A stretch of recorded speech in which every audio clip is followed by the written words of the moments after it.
y también la enfermedad fulminante o absceso. O sea que los pacientes van a tener un aspecto tóxico, una fiebre alta, va a provocar vómitos, dolor, descomprensión o masas dolorosas a la palpación. Bueno, también debe solicitarse obviamente hospitalización y administrar medicamentos al paciente. Las causas. Bueno, hay causas como por ejemplo el sistema inmunitario y el factor hereditario. Bueno, aunque las causas exactas de esta enfermedad no se conocen, pero dicen que se relaciona mucho con la dieta y el estrés y que hay factores que agravan esta enfermedad, pero no la provocan en sí. Pero hay factores como les dije anteriormente, el sistema inmunitario y el factor hereditario. Hereditario. Bueno, esto como es posible que un virus o una bacteria desencadene la enfermedad de Crohn, cuando el sistema inmunitario trata de combatir microorganismos invasores. Eso se sabemos todos. Y también el factor hereditario, o sea, que la enfermedad le haya dado a un pariente de nosotros y que en nuestros genes haya quedado esa enfermedad. Bueno, le voy a hablar también sobre los factores de riesgo, que es muy importante, como por ejemplo la edad, porque esta enfermedad se puede desarrollar en cualquier edad, cabe decir y recordar, pero también suele iniciarse durante la juventud del paciente, mayormente antes de los 30 años de edad. También étnico, también es muy importante aquí. También el tabaquismo, también antecedentes familiares, como también les dije anteriormente. Y bueno, les voy a decir algo aquí sobre el tabaquismo. Bueno, el tabaquismo, como saben, las personas que es un factor de riesgo que se puede controlar, pero es algo que desencadena mucho la enfermedad de Crohn y se ve muy usualmente. Personas que fuman y sin darse cuenta desarrollan esta enfermedad y la cual va a ser bastante pues dañina. Bueno, la epidemiología. Bueno, la epidemiología aquí, bueno, la incidencia es diferentes áreas geográficas, pero es una incidencia muy alta en la raza blanca y más baja en los asiáticos. Entonces, dice que la da de 5.6 a 100.000 habitantes y que un 80% más frecuente en el norte de Europa. Y aquí cabe resaltar unos datos que saqué, que hay una incidencia mayor en el norte de Europa y de Estados Unidos, así como en las zonas industrializadas respecto a las zonas rurales. Y bueno, y también la prevalencia va de 10 a 20 es superior a la incidencia. Bueno, aquí el diagnóstico. Es muy importante saber cómo se puede diagnosticar el paciente. Ejemplo, radiografías varitadas del intestino delgado. Y también un TAC abdominal convencional. Y también podemos decir que hay una endoscopia alta. También se puede utilizar enema de bario. También pruebas de laboratorio, como un hemograma, en donde podemos investigar si hay anemia, si hay hipoalbuminemia, si hay trastornos de electrolitos, también tenemos que utilizarlos. Y bueno, y también cabe decir que también tenemos que ver cómo detectar las deficiencias nutricionales que puede tener el paciente en las concentraciones de la vitamina D, la vitamina B12 o de cada 1 o 2 años de edad, perdón. Y bueno, aquí les quise traer unas diferencias sobre la colitis ulcerosa y la enfermedad de Crohn. Macroscópicamente, la enfermedad de Crohn se va a estar en el ilio y en el colon. Y la colitis ulcerosa solamente va a estar en el colon. Bueno, la afectación rectal en ocasiones se da en la enfermedad de Crohn y en la colitis ulcerosa siempre se da. La distribución son lesiones salteadas, en la colitis ulcerosa puede ser difusa. Bueno, es difusa, perdón. Va a haber estenosis en la enfermedad de Crohn, pero en la colitis ulcerosa es rara. Y el aspecto de la pared intestinal en la enfermedad de Crohn es gruesa y en la otra va a ser delgada. ¿Puede haber inflamación? Sí, transmural en la enfermedad de Crohn y colitis ulcerosa limitada a la mucosa y a la submucosa. Bueno, creo que eso me parecieron muy importantes y por eso se los traje. Bueno, ahora el tratamiento. Bueno, el tratamiento que se utiliza aquí para este tipo de personas son loperamida o antiespasmódicos para alivio sintomático. Bueno, aquí les quise traer la dosis que es recomendada de 2 gramos para 2 gramos de mesalazina una vez al día. Y para los niños, porque también se da en niños, existen evidencias limitadas sobre el efecto en niños y adolescentes de 6 a 18 años de edad. Pero yo les quise también decir algo sobre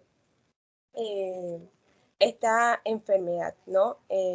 Perdón, en otro tratamiento es la loperamida, que se utiliza en adultos y niños mayores de 12 años, después en ese momento digo 4 miligramos y después de las posiciones 2 miligramos. ¿Y cuál es el mecanismo de acción de estos tratamientos, ¿no? ¿Para qué se utiliza? Y es lo que hace que la loperamida interfiere en la peristalsis mediante una acción directa sobre los músculos circulares e intestinales, reduciendo su motilidad.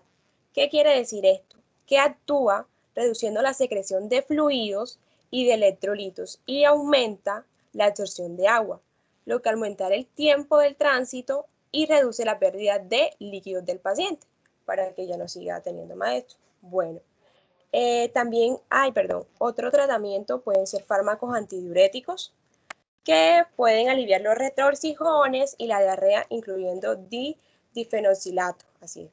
Y la loperamida, bueno, también como dije aquí. Y los aminosalicilatos también, que son fármacos que ayudan a tratar la inflamación causada por las enfermedades, ¿no? También importante.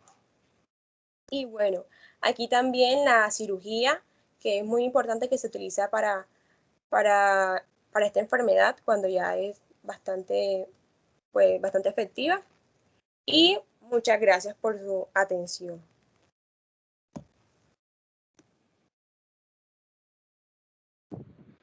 Listo, muy bien, muy completo. Muchas gracias. ¿Quién continúa?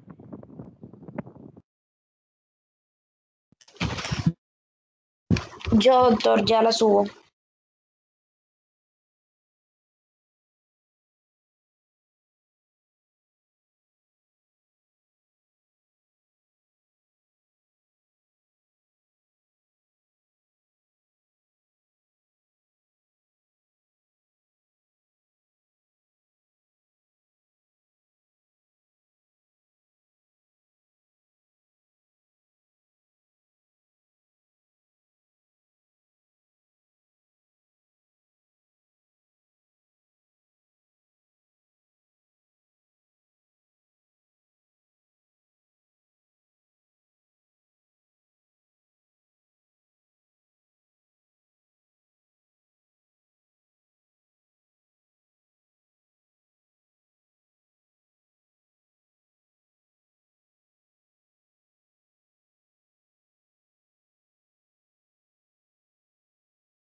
¿Todos ven?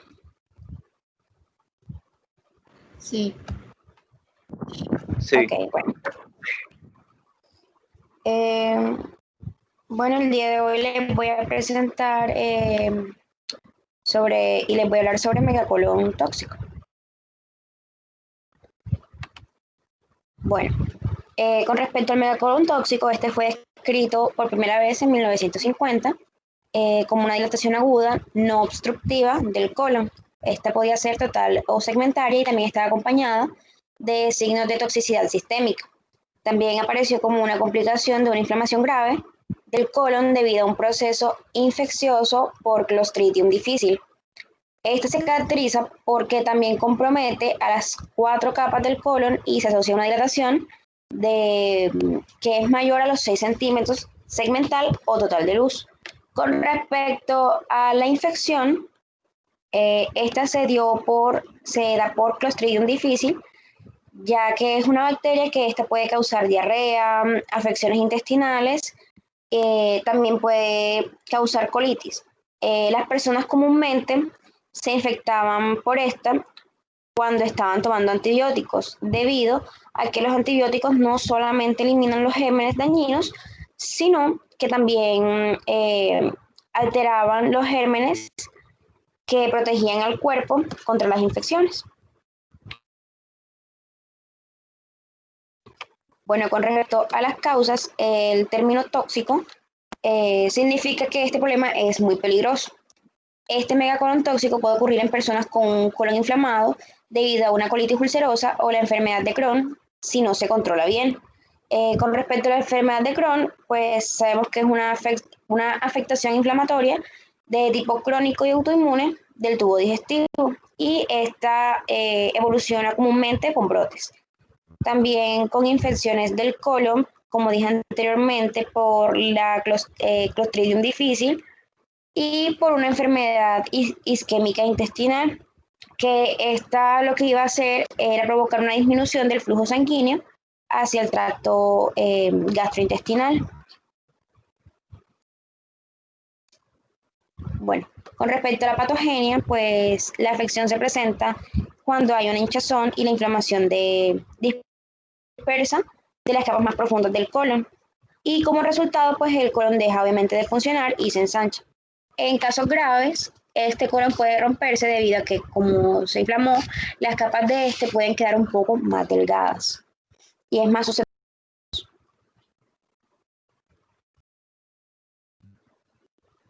Bueno, con respecto a los signos y síntomas, el rápido ensanchamiento, como lo dije, puede ocasionar que se presenten diferentes signos y síntomas en un periodo corto. Dolor y distensión abdominal debido a que, como sabemos, este crece y pues hace notar el abdomen un poco más globoso en los pacientes. Fiebre y sepsis, debido a que es un problema ya causado por bacterias y o infecciones. Y diarrea, pues generalmente es sanguinolenta.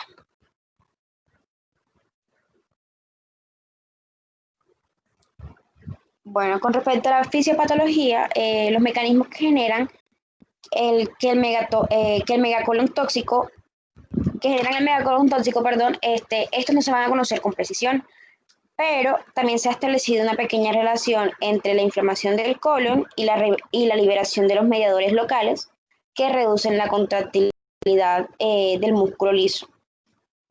Bueno, aquí también se ha detectado que el megacolon tóxico, aquí hay un incremento de los niveles de la enzima óxido sintetasa inducible, que aquí como lo que va a estar es ayudando y regulando como la inflamación, y cuando hay un aumento, va pues obviamente a ponerse más grande. Asimismo, también pacientes con colitis ulcerosa, aquí las células de la mucosa intestinal tienen una mayor liberación de peróxido de hidrógeno. Amiga, Dime. ¿puede esperar un momento, por favor, que el profesor se quedó sin internet? Ya va a ingresar. Ok. Gracias.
Ya, Andrea, puedes continuar.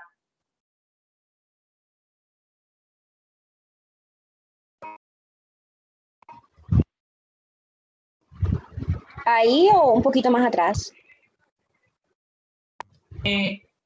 Vuelve a decir fisiopatología. Ok.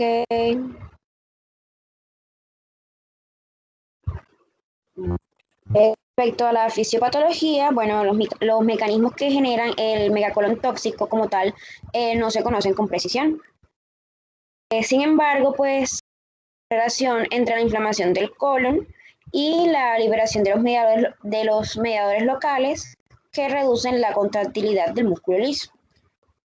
Bueno, se ha detectado que en el megacolon tóxico hay un incremento en los niveles de la enzima óxido nítrico sintetasa inducible, que esta por lo general es la que se encarga de la inflamación o de regular pues el proceso de inflamación en este. Y pues cuando hay un incremento, esto es lo que va también a ocasionar que el colon se inflame. Bueno, también en pacientes con colitis ulcerosa, las células de la mucosa intestinal tienen una mayor liberación de peróxido de hidrógeno, óxido nítrico e interleuquinas. Bueno, también por otra parte, los factores que pueden inducir la dismotilidad y la dilatación colónica incluyen los trastornos hidroeléctricos como hipopotasemia, antidiarreicos, anticolinérgicos, entre otros.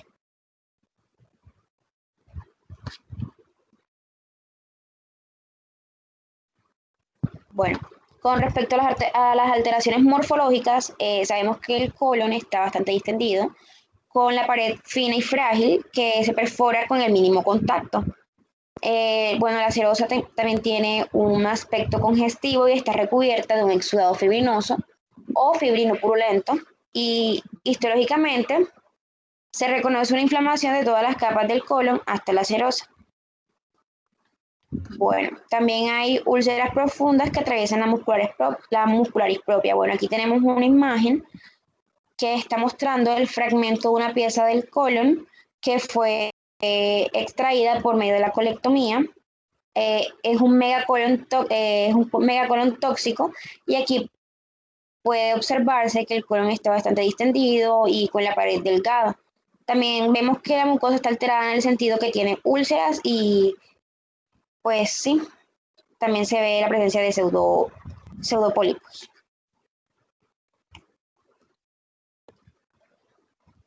Bueno, con respecto al diagnóstico, aquí se tienen que cumplir tres requerimientos. Bueno, el primero, pues sería que obviamente tiene que haber una demostración radiológica de la distensión del colon. En el segundo, tienen que cumplirse al menos 3 de los siguientes, que sería una temperatura mayor a 38 grados centígrados, cardíaca mayor a 120 latidos por minuto, una leucocitosis mayor a 10.500 mililitros con neutrofilia, y inclusive también puede presentarse anemia. Con respecto al tercero, también se tienen que presentar uno o más de los siguientes, que serían deshidratación, alteración del nivel de la conciencia, alteraciones electrolíticas e hipopotensión. Bueno, el tratamiento no. Sí, con respecto al tratamiento, en la parte médica, aquí se tiene que hacer el tratamiento de la enfermedad de fondo, ya sea pues que el megacolon haya sido causado por la enfermedad de Crohn o la colitis ulcerativa, y se administran corticoides, antibióticos, y quirúrgico en el caso de que el colon se rompa debido a que está muy delgado, entonces tiene que procederse a hacerse una colecta. Bueno, Con respecto a las indicaciones quirúrgicas, se va a proceder a hacer una colectomía, ya si hay perforación, una hemorragia masiva, si hay requerimientos transfusionales altos, si hay una toxicidad progresiva refractaria y hay una dilatación progresiva del colon. Gracias.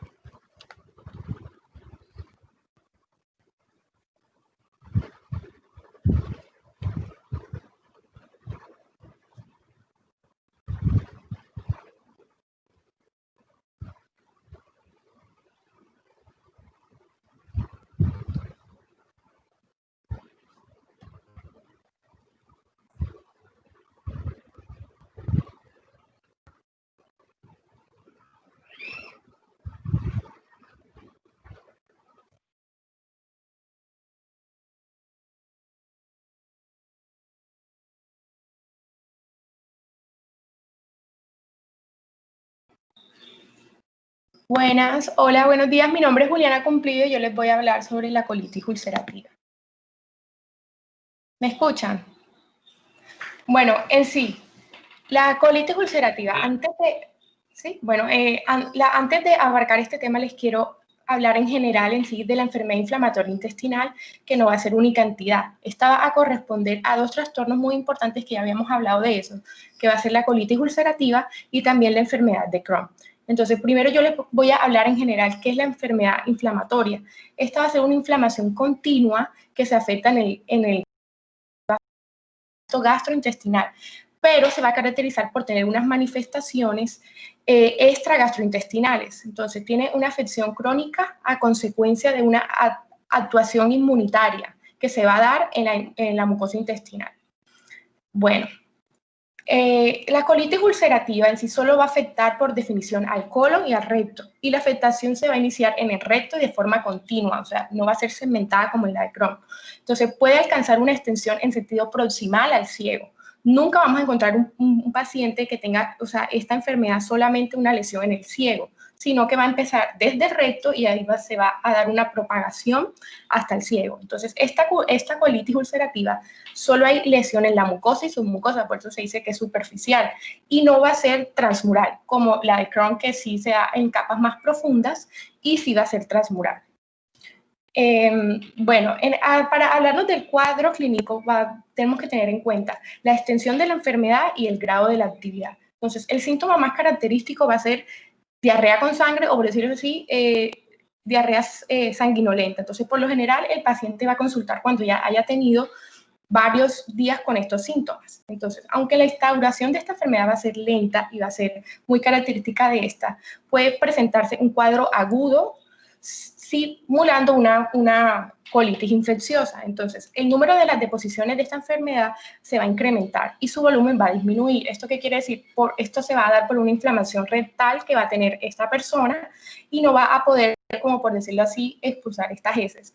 Entonces, cuando hay una afectación rectal, es intensa y es dolorosa para el paciente y se produce en las emisiones frecuentes de cantidades de sangre y moco. Ya pueden estar aislados o juntos con las heces. Para tener en cuenta también voy a hablar sobre la etiopatogenia, entonces, que son las causas que pueden causar, pues, esta enfermedad. Va a ser multifactorial, genética, por la dieta, por, pues, un mal sistema alimentario. También puede ser por una bacteria o también por un virus. En este caso puede ser por la Mycobacterium para tuberculosis y Helicobacter. Y en el virus puede ser paramyxovirus. Entonces, se puede dar por medioambiental, por el tabaco y también por los aires.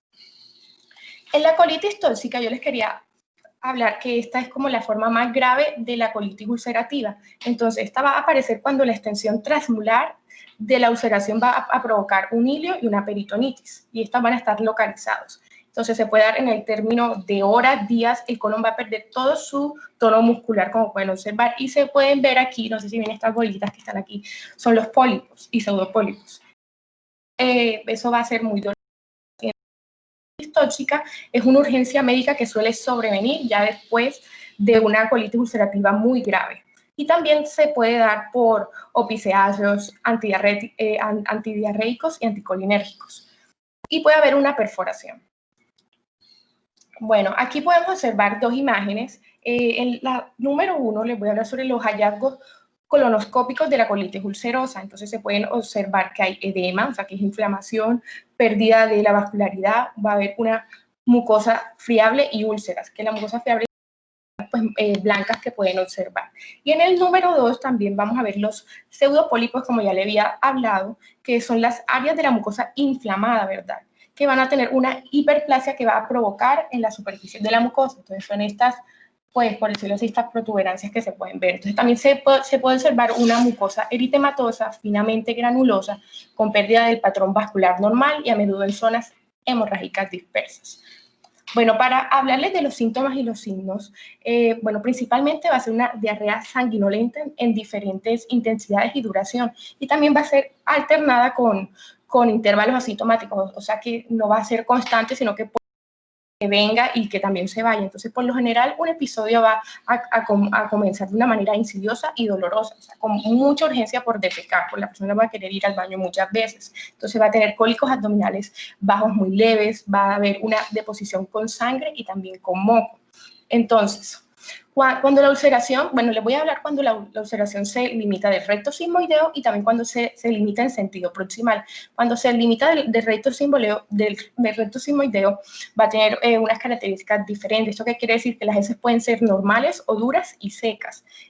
Ahí hay secreción rectal de moco, cargado con eritrocitos y leucocitos o glóbulos blancos y glóbulos rojos. Y si la ulceración se extiende en sentido proximal, ¿esto qué quiere decir? Que las heces se van a volver mucho más blandas, más líquidas, y el paciente puede tener hasta 10 deposiciones por día.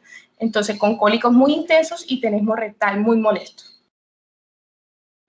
Bueno, les quería hablar primero sobre los criterios de diagnósticos según Laird-Jones para la colitis ulcerosa. Entonces, vamos a encontrar los criterios clínicos, los endoscópicos, los criterios radiológicos y los criterios histológicos. Entonces, los clínicos van a ser rectorragias, una diarrea crónica, con 10% de los casos puede haber estreñimiento.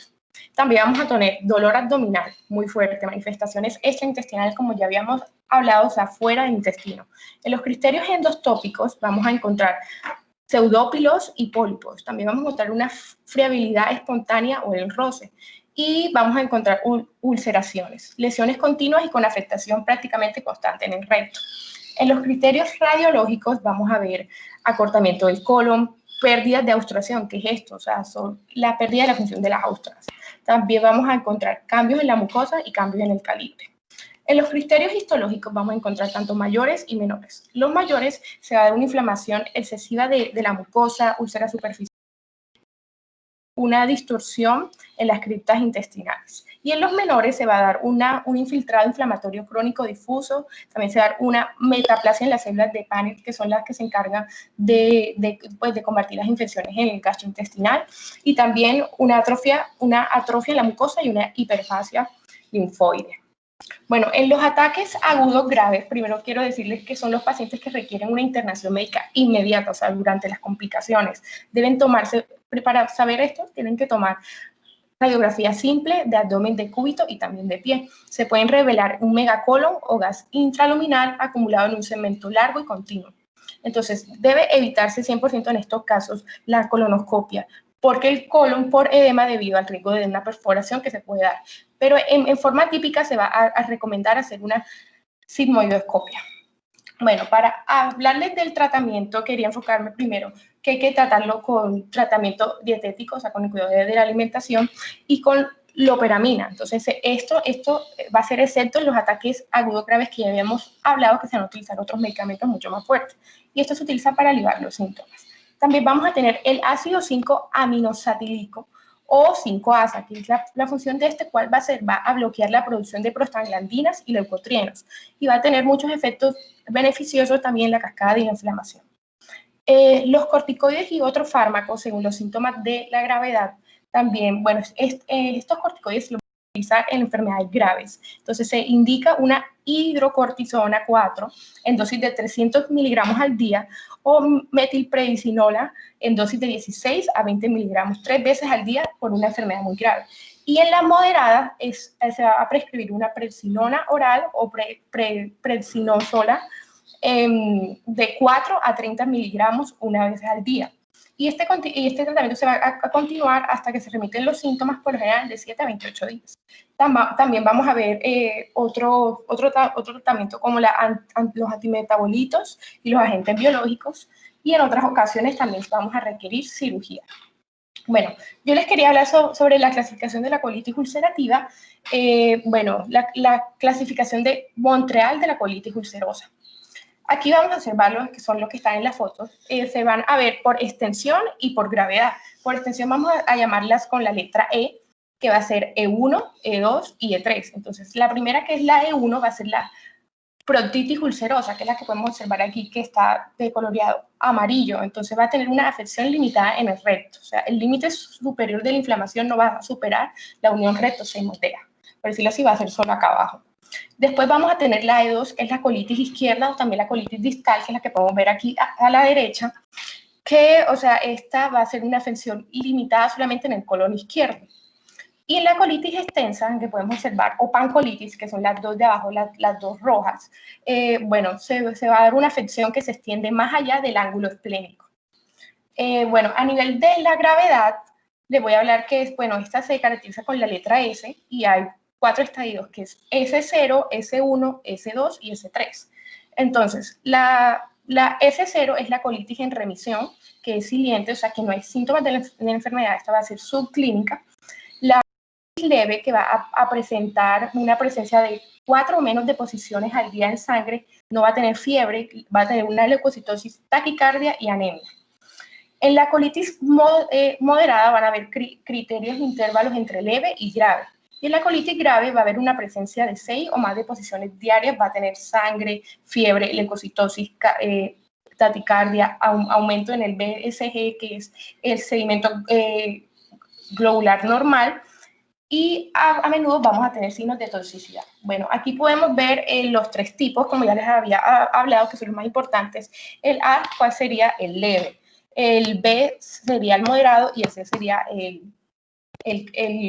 sería el que es más grave. Entonces, como ya habíamos hablado, en el leve se puede haber signos de toxicidad sistémica y una velocidad de sedimentación globular. Puede haber dolor leve o tipo cólico o un tenesmo. En el moderado vamos a encontrar que va a haber una anemia, no requiere de transfusiones de sangre y va a haber un dolor abdominal y sus mínimos signos de toxicidad sistémica, y va a incluir fiebre. Y el C ya, o sea, va a dañar totalmente a la persona, van a haber unos signos de toxicidad sistémica, una fiebre de más o menos de 37,5 grados, una taquicardia de más o menos de 90 latidos por minuto, también una anemia con una hemoglobina menos de 10,5 gramos por decilitro, y se va a ver una rápida pérdida de peso. Entonces, bueno, para finalizar, les quiero mostrar una tabla donde comparan estas dos enfermedades, donde son pues las que se parecen más, que es la colitis ulcerativa y la enfermedad de Crohn. Entonces podemos ver que la afectación en la colitis ulcerativa solamente va a dar en el recto y en el colon. Va a dar una afectación perianal, que va a ser improbable, una profundidad de la ulceración que va a ser totalmente superficial gracias a sus capas, porque se va a dar en la parte, la submucosa y mucosa. La continuidad de la lesión, o sea, va a estar junta, como ya dije, ya no va a ser por parches como en la otra enfermedad. Bueno, ya, muchas gracias.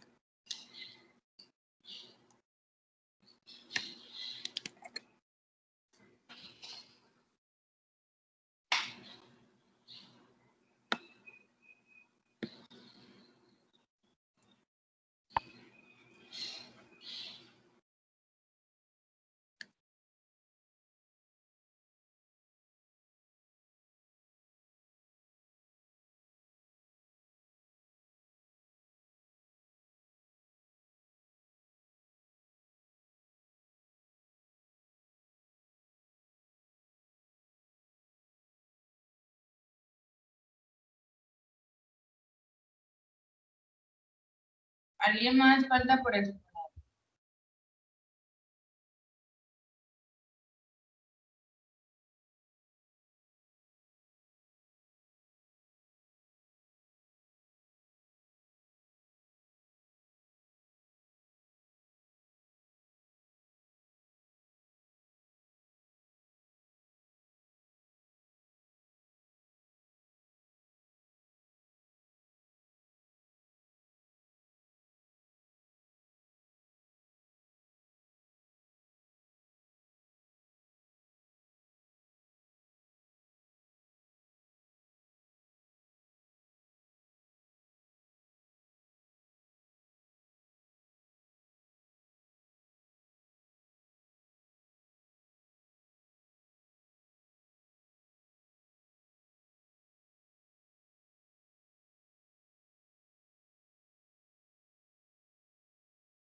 Chicos, eso es todo por hoy. Mañana la clase es a las 7 de la mañana.